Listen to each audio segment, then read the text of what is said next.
Oh, Danny boy, the pipes are calling from glen to glen and down the mountainside. The summer's gone and all of the roses falling. 'Tis you must go and I must bide. But come ye back when summer's in the meadow, or when the valley's hushed and white with snow. 'Tis I'll be here in the sunshine or in shadow. Oh, Danny boy, oh, Danny boy, we love you so.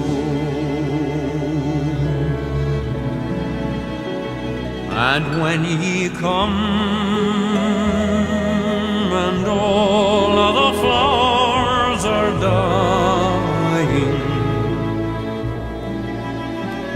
and I am dead as dead I well may be, you'll come and find the place where I am lying, and kneel and say an Ave there for me, and I shall hear the soft your tread above me, and on my grave will warmer, sweeter be, and ye shall bend and tell me that you love me, and I shall sleep in peace until you come to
Got a nice crowd.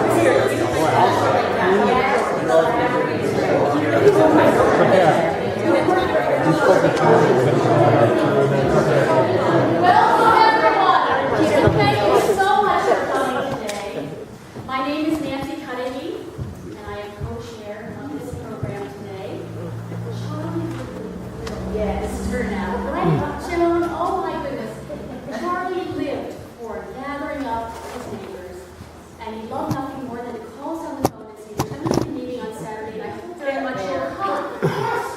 Yes, be there. And those old-fashioned words like, and while this event was inspired by his 100th birthday today, it's really about a celebration of this community we call Red Rock and all the wonderful volunteers who make it work every day. And I'm talking about the fire company, our brave neighbors who risk their lives every day to protect our own.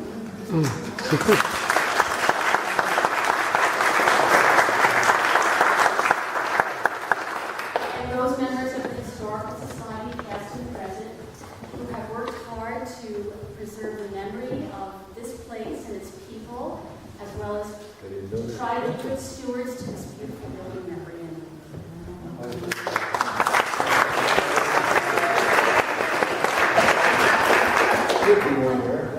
This is a great day.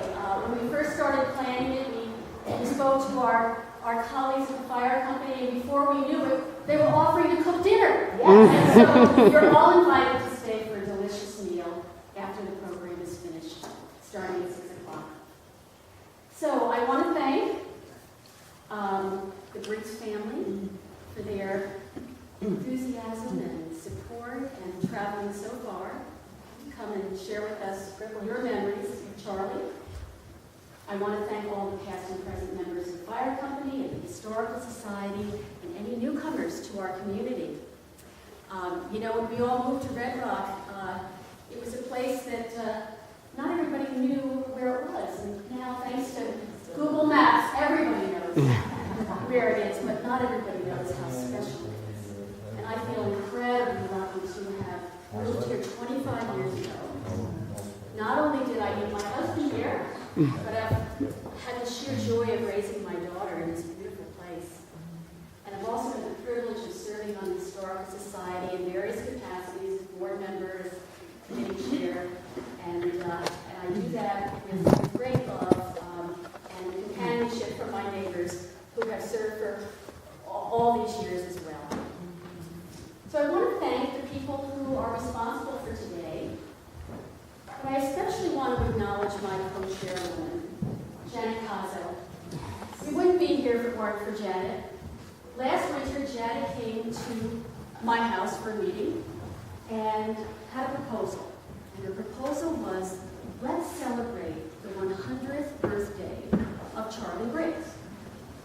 And typical of Janet, it wasn't just an idea that she threw out, but a fully developed program, which she laid out on our dining room table. And it was archives that you see here today. It was the color scheme. It was the food ideas. And she has worked so hard with her husband Hiroshi to design and install this beautiful exhibit. So I want to thank her for her exceptional work.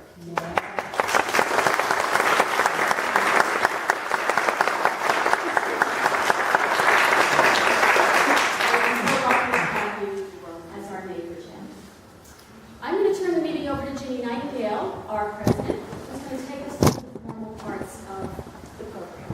Jim.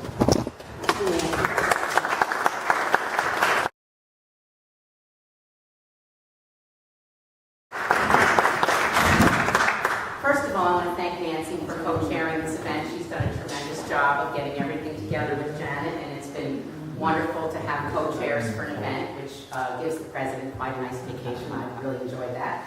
And I want to welcome you all. And because we are holding the special event today to celebrate the contributions of Charlie, we want to start the meeting the way Charlie always started it, with the Pledge of Allegiance. So if everyone would please stand.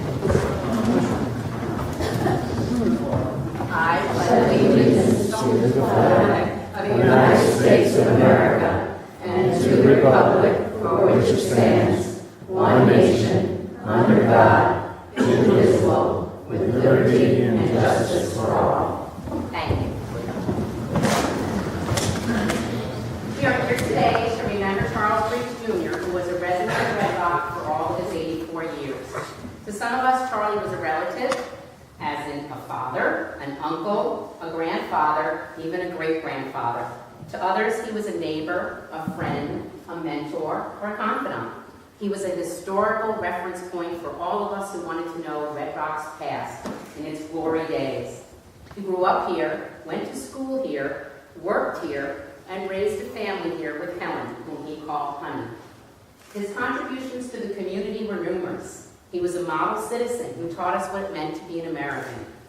Charlie was also the official greeter. He made sure that all residents, either part-time or full-time, felt welcome and a part of the community. As Nancy said, many of us here today became friends when Charlie brought us together under this roof. In the next hour, we will touch on many of the memories that we have of Charlie. But right now, I'd like to introduce his immediate family. Joan Anderson, right here, his daughter, and you'll talk later, we'll get to you, and her husband, Brian, Charlie's granddaughter, Jenny, where Jenny's over there, and his great-granddaughter, Lily Jane.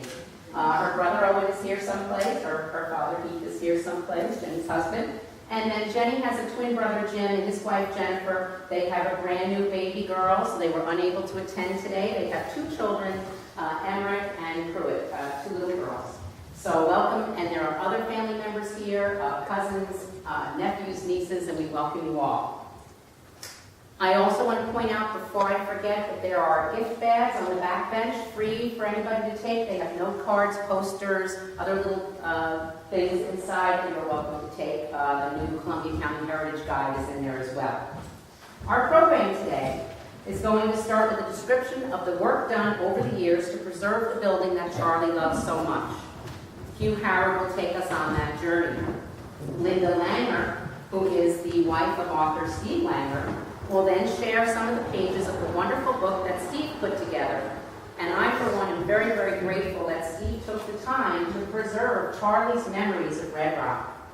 David Cutterback will give us a reading of some little notes that Charlie wrote, and David will tell you more about those later. As you can see on the back wall, we have the pages of the 75th birthday book that was presented to Charlie by the community on his 75th birthday 25 years ago. And they're all on display, and Susan Stratton was responsible for putting that book together and came up with the idea. She's going to read us some selections from the pages. We will hear from Joan and her family, and the fire company will be speaking, giving us a little background. And then we'd like to have the audience share any memories that they would like to about Charlie and their life with Charlie here. At the end, our other co-chair, Janet Cazzo, has a few things to say. So we're all going to get started, and we will start with Hugh.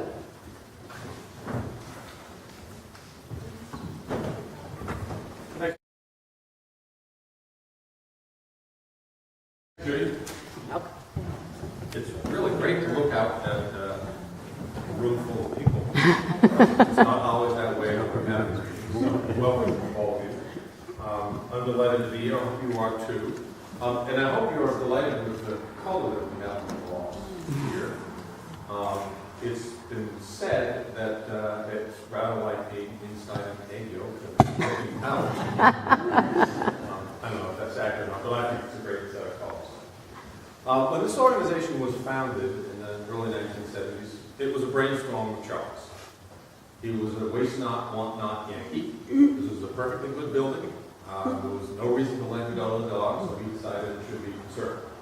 And he went about doing that. The place had significance to him as a house of worship. But I think, in addition to that, I think it had a sense of community about it and also a sense of history, all of which, at some level, I think are preserved here. As the bylaws say, and I quote, to maintain and preserve the society's building in the form of Red Rock Methodist Church is one of the organization's principal goals. I remember George Lee describing Charlie in his memorial service as a natural aristocrat. which is actually a phrase I think George borrowed from George Washington. But it sure fits. And I think it's a wonderful thing that Charlie did to save this church and to get us all organized in the way that he has. But my task in the next few minutes is to talk about the preservation process that ensued after Charlie's death. Good things were done in his time, but buildings of this vintage require more or less constant attention. And this building was at the stage that it needed lots of significant things, some of which we've gotten underway in the last X number of years. It's been a group effort. I'm not going to name all the names of the folks who've been involved as members of the society, but what I am going to do is talk about craftspeople whose fingerprints are very much on this building. And let me just walk you through the process very briefly. We started by persuading a restoration architect from Albany by the name of John Mesick, who's a partner in the firm of Mesick, Cohen, Wilson, Baker, and a man named Don Carpentier, who's the proprietor of something called Eastfield Village. And they're two of the most knowledgeable people about historic structures in New York State to come and look at the building. They came, they looked, and they lauded, you might say. They described it as an architectural gem and one of the best preserved early churches in New York State. Nancy Cudahy, from whom we heard at first, was chair of the Restoration Project Committee that got underway. And now this is actually sort of funny. When we put together an initial brochure to raise some money, which I pulled out of a file the other day, or actually Janet pulled out of a file in London, and I read it. And one of the things it says is that we aim to carry out the restoration work over the next 2 years. That was in 1999. But I'm not making light because I mean, you understand, a baker's dozen years later. The building that, if not finished, is close to finished, and I think is stable and lovely and elegant and a testament to the people who've been involved. I'm going to name some names, as I told you I would. Mark Mendel and his crew at Monterey Masonry rebuilt much of the foundation. In the process, Dave Cooper here helped to fix some of the sills. At the next stage, Ed Russell came along and did the rest of the sills with full-fledged oak timber. Steve Anderson has been our go-to carpenter. He's around here somewhere. And he's done all sorts of stuff. We start on the roof with the shingles, and when we come down, we talk about the handicapped entrance and the windows at the back, and miscellaneous fixes and all kinds of things here and there.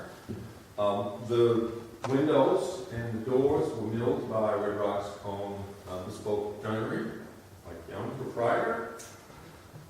Much of the plaster restoration, and there was a lot of plaster restoration to be done, as some of you may know. There were cracks kind of everywhere after we did the still work because there was jacking and so forth. Plaster restoration was done by Scott Culver and Mike Beecher. Ken Young painted the exterior. Sheriff Electric moved the electrical entrance, buried it out front. So now when you look at the building, it looks like a 19th century building and doesn't have that great swag of electric line right to the front of the building to start with. The Columbia County Highway Department even made a contribution when they came and took down a tree out front before Mother Nature took it down and dropped it on the building, which seemed to be promising to do. So, applause please for great work.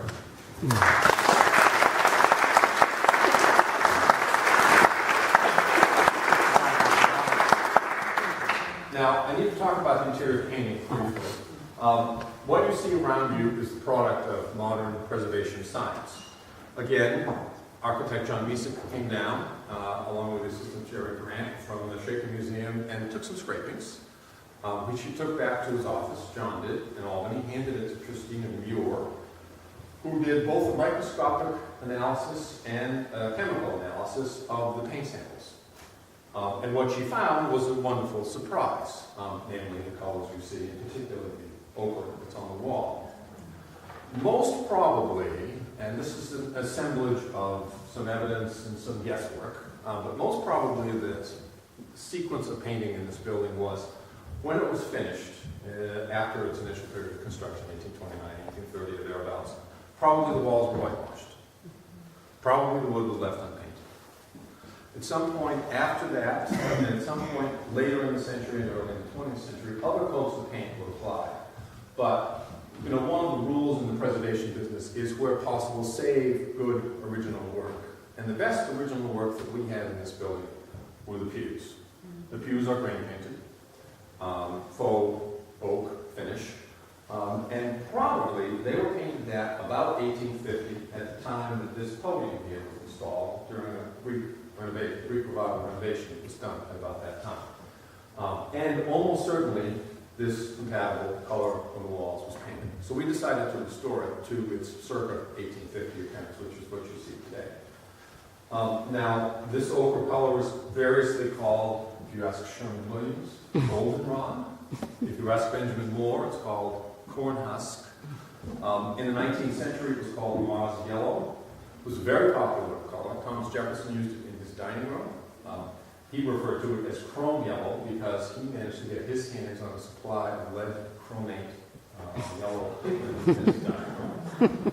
Needless to say, we didn't use a lead-based paint. The color was very fashionable, and even if you think it's kind of bright, you have to think about it in 19th century terms, and that is to say that if it were dark outside and we were in here with artificial illumination, there would be candles and maybe a few lamps. And even if you had a lot of candles and a lot of lamps, you probably have no more than 5 watts of light. Now, a typical light bulb is 75 watts. If we have a room like this, we got 10 and we got 7, so it would be hundreds and hundreds of times brighter than light bulb. And they would have known under much lower light conditions, this color doesn't seem bright at all. It reads as opposed to not reading, because they have much less colored light. So that was one of the reasons that they had, and one of the reasons that it has a kind of very charming color. Now, deciding to take that route here to reapply the yellow paint, I think was somewhat a courageous decision. The right thing, historically speaking. But I want to thank Darren Spotwick and Natalie Deming for having the courage to make the case for it. So, in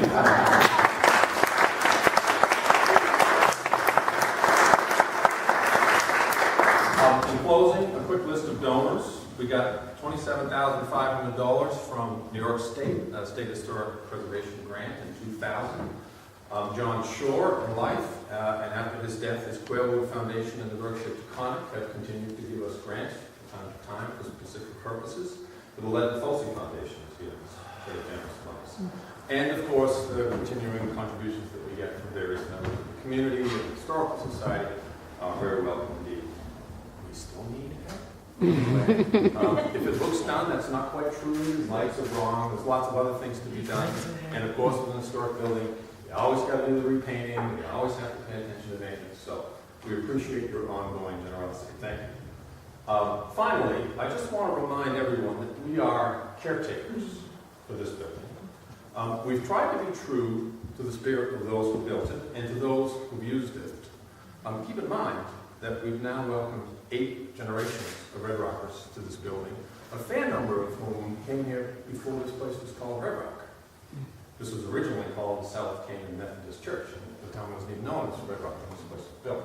So, you see, buildings actually live longer than people do. Now, I know that Charlie enhanced the life expectancy of this building, and I would like to think that in honoring his memory and his mission, we are doing the same. Thank you.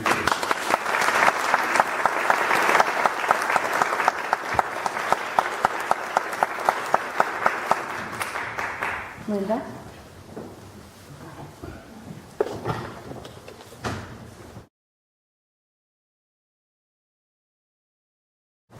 Good afternoon. Thanks so much for coming today. My husband, Steve Langer, put together the remembrances book, which you'll see on the table in the corner over a period of, was it 12 years? And in doing so, he used some tape recordings that I think Joan had made on your dad's 72nd birthday. In that vicinity. I think there were three tapes she could put together. So Steve had that as a resource. And then Charlie gave a lecture a few years later, I think in 1987, for the Historical Society, and that was incorporated into the book. And then Steve had a number of chats with Charlie to fill in the gaps. And finally, after over a decade, remembrances emerged. And do take a look through it if you have not seen it before. Among other things, it takes a tour of Red Rock, house by house, and I think that's really great fun, particularly for people whose houses are featured in the book. So do take a look. This is a little bit different. These are Charlie's reflections on farming and farms and farmers and neighbors in Red Rock in the 20th century. Practically every house through here was a small working farm in those days. Farms in the area ran in size from small ones of 5 or 6 acres up to pretty large ones. Ours up on Macedonia was at one time 179 acres. The Lamourie property on Red Rock Road was also over 100 acres. The larger farms might have 2 teams of horses. Most farms had only 1 team of horses, and the smaller one-horse farms had only 1 horse, which they used to plow the garden and to drive to Chatham.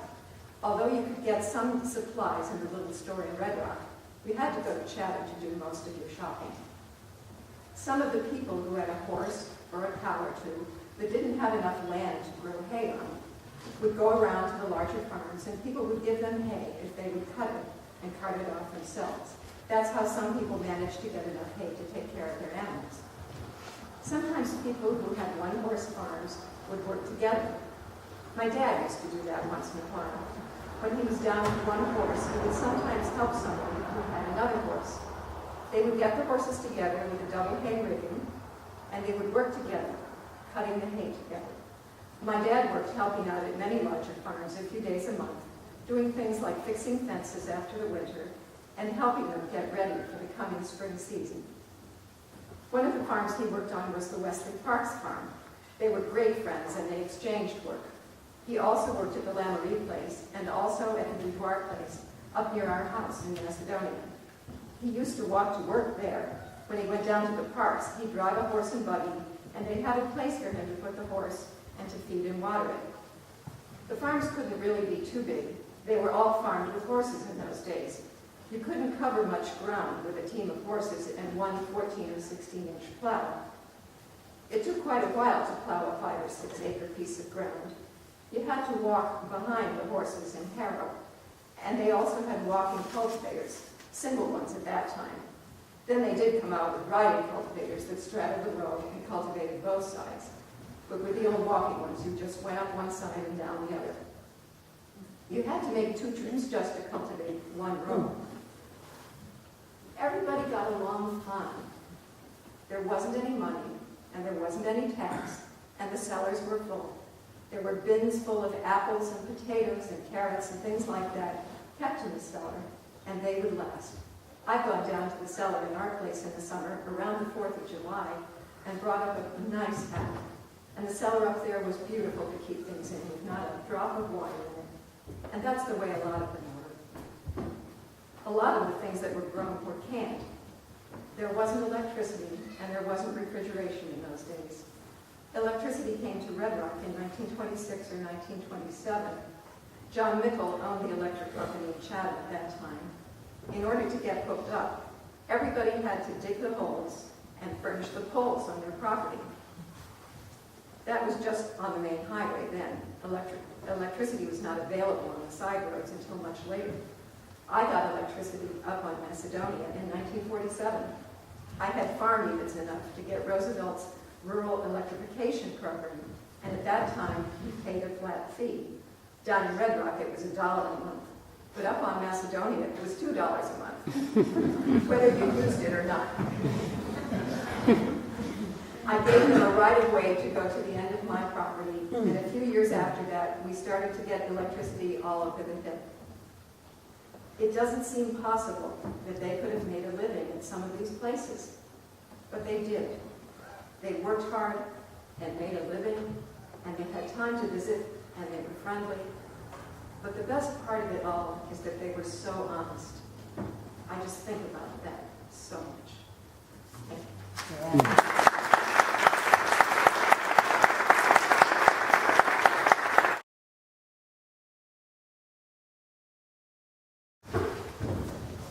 Diane and I missed the 75th by a whisper.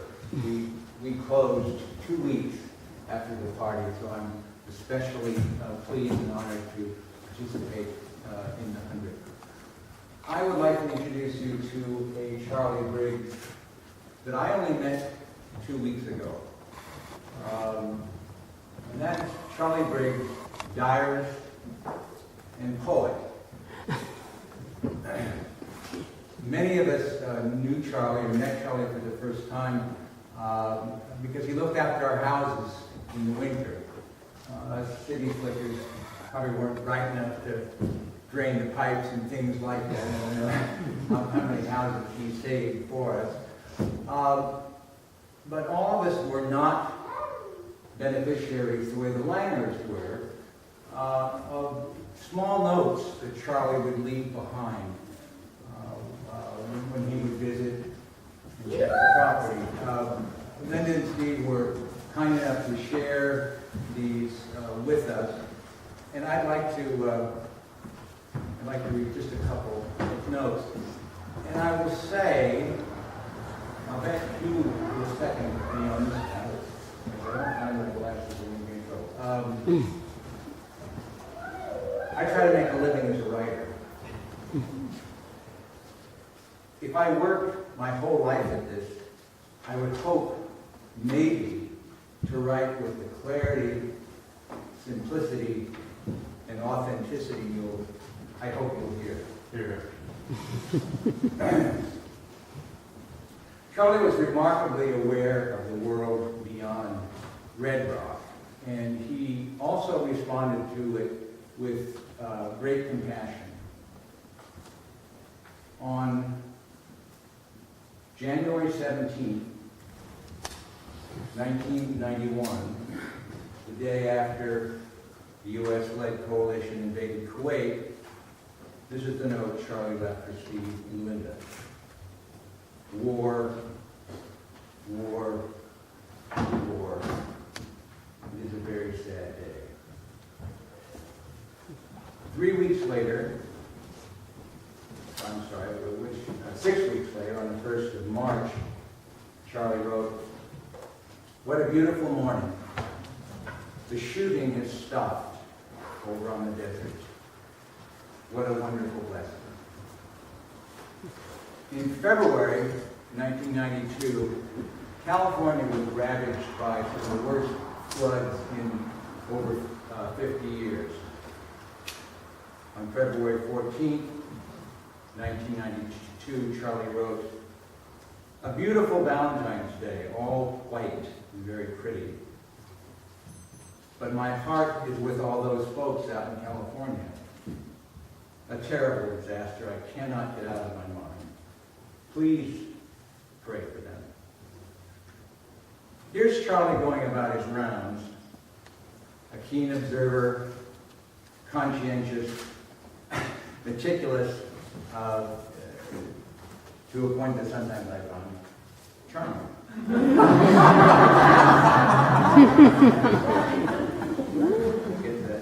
The last day of January 1991.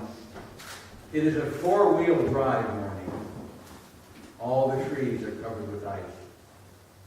The sun is shining, and it is beautiful, like a lot of sparkling diamonds.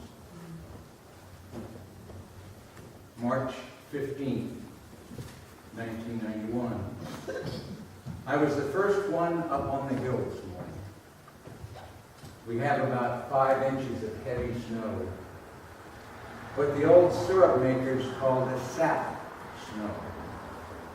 Everything is all white. Bushes, trees, roofs, walk, the road, a winter wonderland. Now here's Charlie and his attention to detail. On the 19th of March, 1992, I forgot to give you 2 muffins on Sunday evening. I put them in the freezer. I took them out this morning. I think they'll be okay.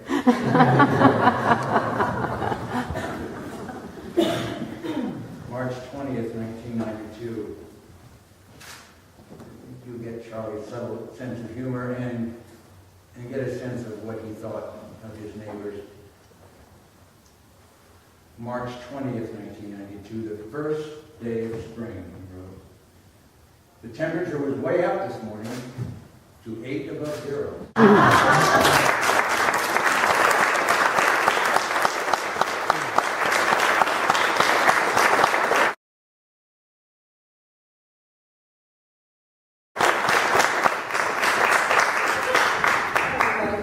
Susan Stratton. I lived next to Charlie and Helen for about 17 years. I bought my house in 1980, but I don't know, John, if I ever told you this. I started hearing about your dad and your mom and George and everybody 10 years before that. Josh Friedman, who lived in what I still call Mary's old house, which is now the Denny's house, is a wonderful writer and was a family friend. He was so good, in fact, he went on to win a Pulitzer Prize and all this stuff. But when I lived in London, I would get these letters, you know, little onion skin things, you know, before computers and all that. There were actually handwritten letters. And there were wonderful tales. It was kind of like out of a storybook about a place that Josh called Happy Valley. So it was describing everyone here, all the neighbors, how close they were, a young George Lee who was following in the footsteps of Charlie and whatnot. And it was an odd thing. About 10 years later, my husband and I ran into Josh, and he said, you know, I think there's a house available in Happy Valley. And he said, no, really. So we went the next day, and the car pulled up to the real estate office, and I said, that's Charlie, and that's George. That's Helen, because I knew them already. So one of the things I was privileged to be as Charlie's neighbor was a listener. As David was saying, he was a really eloquent individual. And when our neighbor Mabel Mercer died, Whitney Bailey was kind of a big wheel of the New Yorker magazine, where they have Updike and Hemingway and all those guys. He ran Charlie's quotes in 4 full columns, just like Hemingway and Updike or whatever, in tribute to Mabel Mercer. So it was a natural thing, you know, among the really thousands of hours I logged talking to him, and was privileged to listen to the tales about his growing up and his family and whatnot. When it came to be 75, I thought, well, this is easy. You know, George and I talked, you know, we'll just have a birthday party. It's great. We'll have a cake and a card, and it'll be fine. Well, Charlie didn't want any of it. You know, he didn't want to celebrate getting older. So George, in his diplomatic way, said, well, maybe it's a way to bring together people like Susan, who are weekenders, with people who live here all the time. Well, so certainly, as soon as it was part of our community, Charlie was in. So I thought, okay, I'll get a card. I folded a big piece of manila paper together, and George and I made a list, and I started off to get people to sign, you know, happy birthday from the Strattons or whoever. And I started with the Doyles. And I called them ahead of time, so I went up to see Jack Doyle. And at the table in their kitchen, Jack, Ethel, Dave, Joe, Nancy, Maureen, Tom, Pat, and Joanne sat down. And I was kind of surprised because I just expected them to do this, just sign their name. And in fact, they spent 2 hours and 20 minutes talking about Charlie. And I said, well, I've got something very different on my hands. So I said, well, could you do a card maybe from your family? And so they did. And this is it's beautiful, you know, hand typed. And I'd just like to read it to you. You can see the little picture of the coyote and the raccoon and some more dead coyotes down. And so this is from Jack and everybody at the Doyle's Brothers Farm. We remember Charlie Briggs when he hayed his fields in Macedonia, raised potatoes in Macedonia, gave us ice cream cones after a swim in the sheep hole, got married to Helen Ashley, built his new house in downtown Red Rock, went to Prospect Lake on school picnics, brought groceries to our house, hunted pheasants in our swamps with Champ, Art, Harold, and Joe, shot his buck deer in Den Woods on the first day, was elected treasurer of the Red Rock Fire Company, was appointed East Chatham postmaster, cut firewood with Fowler on the ridge, tracked raccoons in the house and barns, stopped to visit with Fowler en route to town, got his first coyote, was elected president of Fire Company and Historical Society, was always there to help at times of need, such as death, fire, or life crisis. God bless Charlie Briggs for what he has done for all of us. So this was the first card I got. I thought, well, we better try to follow this up. So using George's list, I went around and met people who I really didn't know, but who were friends of Charlie, and I was welcomed. And so what you see here was really individual birthday cards from different families. In my family, we wrote, Jack Doe is a hard person to follow, but this is what we wrote. A next door neighbor gives you a lollipop if your mommy and daddy say it's okay, teaching you not only to ask your parents' permission before doing something slightly forbidden, but also teaching you the bigger lessons that there are safe places outside your home where wonderful things can be had. A next door neighbor gives you a free ride in the back of his pickup truck. He's a master of treats. A next door neighbor watches your house when you're away. He watches out for you when you're home alone. A next door neighbor silently assures you that he will protect your loved ones from harm. He also helps you fix the lawnmower, jump a battery, set mouse traps, and cut wood. He gets your driveway plowed, calls the plumber and fuel man, guides you to somebody who'll get the job done. He's a master of vigilance. And in your steady knowing way, as you hunt, trap, plant, gather wood, tap the maple, share wisdom, you, Charlie, are most importantly a master of example. Even my folks in Chicago, my dad said something, and here's us over a quarter of a century ago. So I was one bookend to Charlie, and there's somebody else who lived on the other side. And this was after I got all these, this was the last one, came just on the day of the celebration. And talking about good writers, listen to this one. April 1st, 1953 was still winter in Red Rock. There was an inch of snow on the ground, and a thin layer of ice coated the rocks on the banks of the Indian Creek. It was opening day of the trout season, but the fish were still dormant from winter and inaccessible to even the most skilled fishermen. I was 6 years old and had finished all day without a bite. Trout are leery and shrewd, and it seemed impossible to catch one. I spent hours fishing the summer before under ideal circumstances with no luck. At about 3 in the afternoon, I was discouraged and cold. I was fishing behind Charlie's house in a pool where the roots of a dead tree extended into and over the water, providing shelter for fish. I baited the hook and threw the line into the water. I leaned the pole against the tree and walked across the street to the store where Charlie was sitting alone in his old chair beside the kerosene pot burner. After a brief exchange on uncooperative nature of trout, I sat on Charlie's lap, and he read to me a story from Field and Stream magazine about a skin diver who had a narrow escape from a ferocious barracuda in some exotic tropical lagoon. When the story was over, I walked back to check my pole, and to my shock and amazement, there was a tug on the line, and within seconds I was racing across the street to the store with a 7-inch trout in my hand. I trapped it, Charlie, I yelped with ecstasy.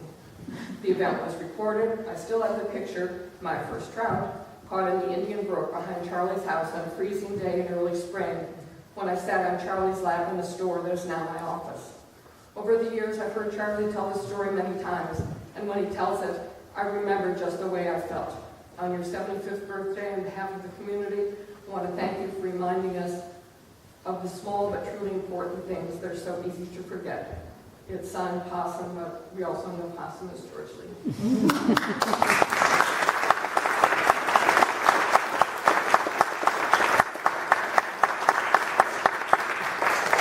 There's just one other thing I want to share with you. You should really take a look at these. Paul Burson, who was a really close friend of Charlie, but was too shy to write anything, signed his name, he writ large. He was so proud of it, being able to contribute in some way. Some things you'll see the kids' drawings, kids that are already engaged now or married with families of their own. But Elizabeth Belsheim did a really sweet page, and there's a little birthday card, and I didn't notice this until today. She had a reading from Psalm 1, verse 3. He shall be like a tree planted by the rivers of water. That kind of sums it up. And then, this is not hers, but I thought I would just close with this. It says, Happy Birthday, Charlie, and has a verse, again, typed. Remember typos? Let me live in a house by the side of the road where the race of men go by. The men who are good and the men who are bad, as good and as bad as I. I would not sit in the scorner's seat or hurl the cynic's ban. Let me live in a house by the side of the road and be a friend to man. Let me see from my house by the side of the road, by the side of the highway of life, the men who press with ardor of hope, true men who are faint with strife. But I turn not away from their smiles nor tears, part of an infinite plan. Let me live in a house by the side of the road and be a friend to man.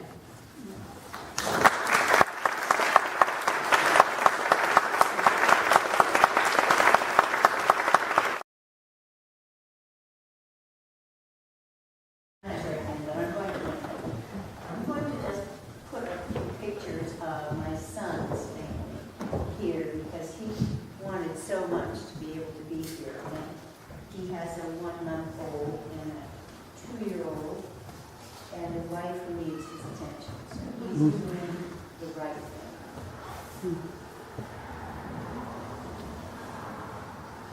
We are two girls, Jim and Jennifer. Jennifer is a twin, Jim is a twin, and they had 2 single children. Very grateful for. First, thank you for doing this. I don't know how else to say it except thank you. And I'm look here because I probably need it. This is a wonderful community. I really miss it in so many ways, but my life is elsewhere, and I think I'm following a little bit of my parents' example in the lives we live in Northeast Ohio. And so we are so glad to have a piece of that legacy in our lives. But first, I want to say that you have here one treasure of a woman in Jenny Nightingale. So,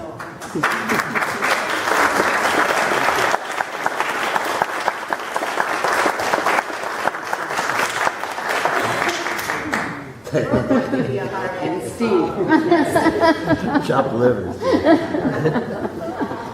Thank you, John. I've been thinking of legacy, as we all do when we get to these ages.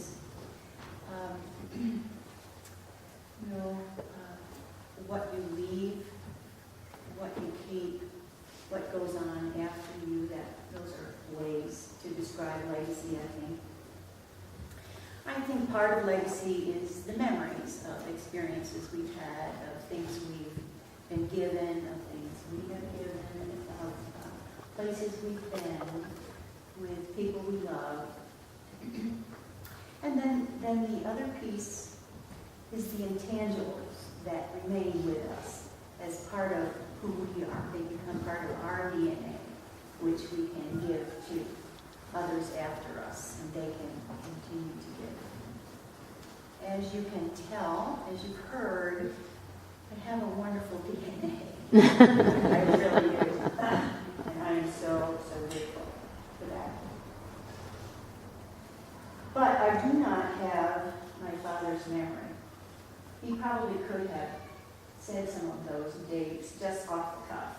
Well, he did that in Ohio, and Brian may mention some of those, but he would just say, well, this day in 1987 was...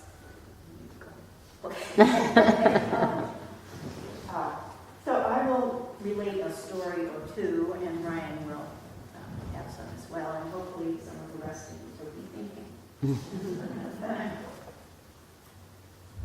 He was not a particularly hands-on father with me. I'm a daughter, and it was a little difficult for him to know quite what to do with a daughter, but he taught me many, many, many things by example, by just being the man he was and letting me see that and giving me pieces of it from time to time. I'm very grateful for that. I do have some memories, and one of them is having caught a 17-inch brown trout in the pond just by the Red Rock. Might have been a 19, or maybe it was a 21. It was one of those. it was just fun. I also also have memories of baseball games in the summer, up on the hill, in the field on the hill, and that's the way it's called, up on the hill. Lots of us, I think Marge probably remembers some of those baseball games. Yeah. And the comment every Christmas as we went through the woods, got some kind of tree, scruffy, sort of tilted, uneven, that this was just about the prettiest Christmas tree. Every year. Every year.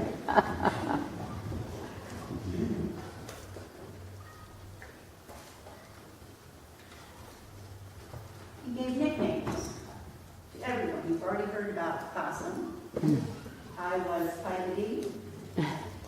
Jim was Jimbob. Jenny was Jenilyn. And many of you may have nicknames. Darlene was Little Bean. And she called him Uncle Bean. In fact, that was on his funeral flowers, Uncle Bean. Some of us have carried that tradition on, but not quite so successfully. I often remember him sitting in his red recliner, reading his Bible in the evenings. I remember him in the garden, working very hard in the garden, making the rows very straight. And when I started gardening, he had to bite his tongue to say, hey, your rows aren't straight. Which, of course, I wasn't going to do because his were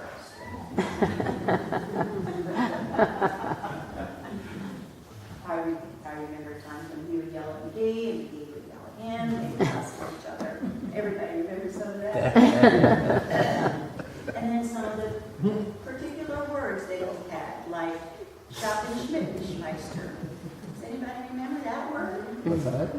Schoppenschmittenschmeister. Say that. And then he would say, that's just pixel. And we thought that was a nonsense word until technology introduced us to pixels. You've already heard what a visionary he was. He's absolutely a visionary. But he was a visionary who was quiet about it, which is a nice balance. It really is. I think he really had dreams for benefiting his family and his community, and he just worked quietly to accomplish those dreams. And I think he succeeded, don't you? He did. He certainly left us much richer for having been here with us. An important piece for me of the intangibles which I took with me was an idea that I use with a lot of parents who I might be counseling. And that is that very important things to lead your children are roots and wings. They were wonderful at the roots part. I had such a strong sense of roots. They weren't so good at the wings part. But it was a very new time. I was part of that generation that left home. I was one of the first in my family to leave home. I have a cousin on my mother's side who was 1 year older, and he left 1 year before. And I know that was extremely painful for them, and most of you know that as well. But they did not try to shrink my wings. They did not.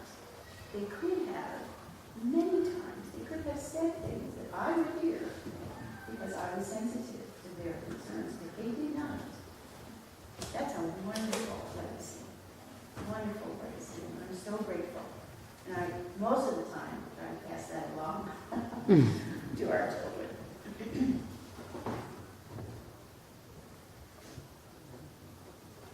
I'm so grateful that although I left, so many of you have been here, had been here, and remain family for both my parents. such a precious thing. Community, fire department, paramedics, things like that. My mother could push her button, and people she knew would come to the house to help her get up after she fell. So I'm just so grateful for this community and for this family in this place. Thank you.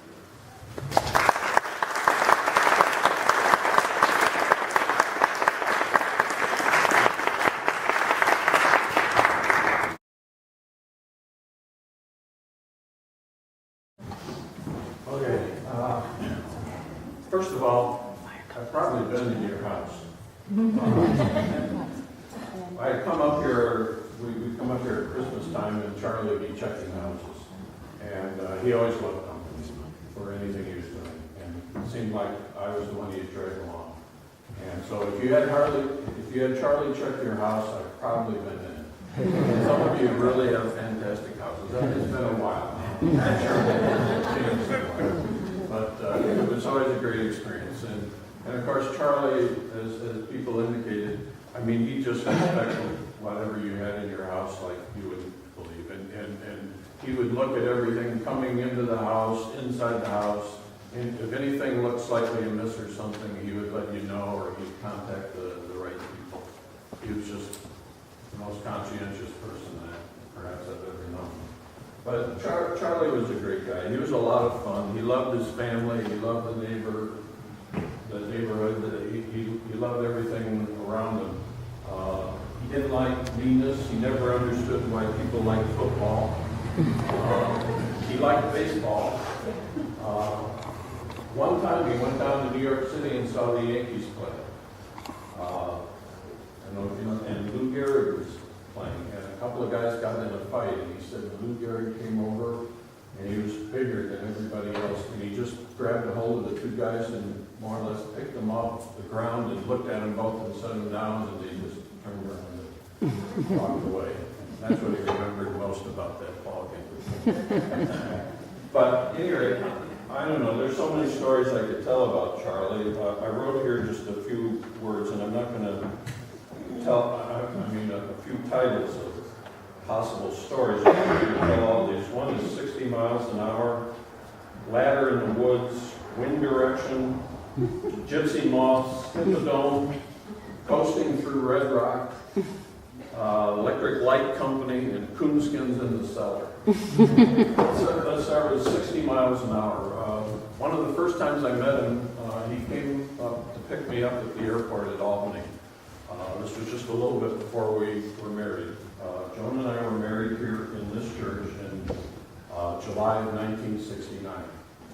And part of the history of this is Charlie painted the inside, he painted the ceiling of this church by himself for that wedding. He managed to get scaffolding up and did it. At any rate, he came up to the airport and picked me up. And he hadn't gone that much up to places like Albany, even by 1960. I think this was early 69, a little before we were married. And so we're coming back, and the speed limit is 65, and everybody's going 70. This is before the oil embargo, before the speed limit was ever reduced to 55 and then back up again and anything. So the speed limit was 65. Most people are going 70, and he was mostly going about 55. And all the cars are zooming by, and of course, I'm 24, 25 years old. I've driven across the country and back and everything, and I didn't say anything, but I think he could tell that I was a little bothered by the speed, and that all these cars were zooming past us and everything. And as we're riding along, he just said, I think 60 miles an hour is about as fast as a person should ever go.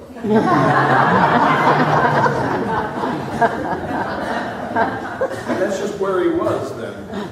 Now, in truth, as time went along, he learned to do what everybody else was doing. And I think Jenny can remember that there were times we would meet in the middle of Pennsylvania. Charles and Helen would drive out there, and they would pick up Jen and Jim from us so that we could go on a vacation somewhere. We went to Europe a couple of times and things like that. And they would come out and get them. And I was still thinking, well, Charlie's this really conservative driver. Jenny told me one time, you know, he was going over 70 miles an hour. He managed to get with it in the end. Wind direction. Charlie was a farmer. I mean, we heard some of his history. That's why he started off on a one-horse farm, really up on the hill here, and it never got out of him. And the weather just was always so much to him. He was always aware of the weather, and you know, Joan talks about his memory. He could tell you about every storm that ever was in his life, past probably about the age of 6 or 7, exactly what day of the week it was and how bad it was.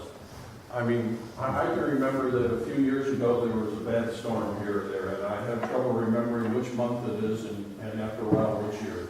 Charlie never had that problem. He could just tell you about a storm in detail that was 15 years ago, exactly what time of year it was and what he was doing that day and everything. And one of the things I noted about him was he always knew the wind direction. You could stop him in the middle of the house where he couldn't see outside and ask him which way the wind was blowing. And he would know, not that he had some sixth sense, but because he'd been walking around, and when he went by a window or he went outside, he would always know which way the wind was blowing. And if you would say something like, well, it seems to be getting colder, usually his response would be something like, yeah, the wind shifted around, moved into the northwest about 10 o'clock this morning, you know, and it's moving even farther to the north now. It's not going to warm up soon. I mean, that's the way farmers had to operate, I think, back then. You know, you kept track of the wind. As long as it came nicely out of the west, you had fair weather. Started moving around, you knew a storm was coming. It started coming out of the north, you were in for cold weather. And he just knew that all the time. Just was something, you know, you learned early on you needed to know. Gypsy moths. You remember the gypsy moth infestation? Oh, I hated those things. I mean, they were eating all the leaves and everything. He would walk around, Joan can remember this, with a can of oil, a coffee can about half full of oil. And he'd just walk around in the trees picking off gypsy moths and throwing them in the can to kill them. And he would do that by the hour. And you know, you look up the hillside and the hillside's full of these things. I mean, he isn't making a dent in the gypsy moth population. He couldn't stand these things eating up the trees. I mean, the infestation was halfway to Ohio, across Pennsylvania. You know, that he didn't care. He was doing his part. You know, he'd sit there talking to you about whatever, just plucking off gypsy moths, put them in that can. Hippodome. People remember the Hippodome? Anybody know what I'm talking about?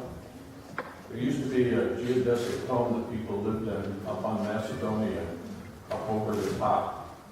And I remember when it was first built, and we drove up that way, we were driving past there, and I mentioned to him, you know, well, you know, that's a geodesic dome. And he said, well, I met the young people who live there, and he said they seem like very nice people, but, you know, he said they're what we would call hippies, you know.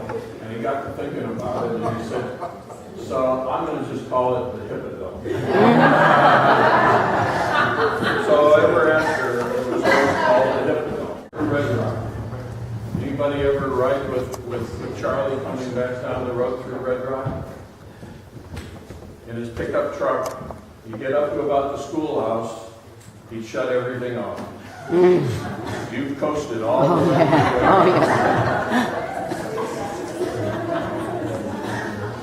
A lot of people would talk about how tight Charlie was. It wasn't necessarily that he didn't have the money, but you know, he hated to see it go. And yeah, whenever you come down, you knew what was going to happen. Out of the schoolhouse, everything went off, and you just coasted all the way to the driveway. Here's in each room. You bring this wood in, put it in the wood boiler, and it would generate the steam, and it would go up through the radiators. So he got all of that off his own property. The water you had in the house came from a well that was up on the hill across the street.